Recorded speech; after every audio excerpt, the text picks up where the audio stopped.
అనుమతులు లేకుండా టపాసులు విక్రయిస్తే కఠినమైన చర్యలు తప్పవని సీఐ నరసింహారాజు హెచ్చరించారు. ఈ సందర్భంగా మంగళవారం ఆయన మాట్లాడారు. సిద్ధవటం, ఒంటిమిట్ట, నందలూరు గ్రామంలో కిరాణా షాపుల్లో ఎటువంటి అనుమతులు లేకుండా టపాసులు విక్రయిస్తే కేసులు నమోదు చేస్తామని, ఇటీవల జరిగిన కొన్ని సంఘటనలు దృష్టిలో పెట్టుకుని కిరాణా షాపుల యజమానులు ప్రతి ఒక్కరూ సహకరించాలని తెలిపారు. కొన్ని అనుమానిత దుకాణాల్లో తనిఖీలు నిర్వహిస్తామని తెలిపారు.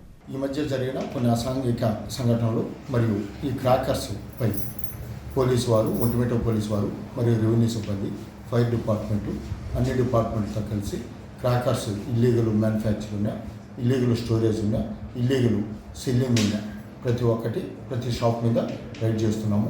ఎవరైనా మేము వాళ్ళకి హెచ్చరిక ఇవ్వమంటే ఎటువంటి అన్లైసెన్స్డ్ సెల్లింగ్ కానీ, మ్యానుఫ్యాక్చరింగ్ కానీ, స్టోరేజ్ కానీ పెట్టుకున్న చట్టరీత్యా నేరం, వాళ్ళపైన కఠినంగా చర్యలు తీసుకోబడతాయి. కాబట్టి పోలీసు వారికి సహకరించండి.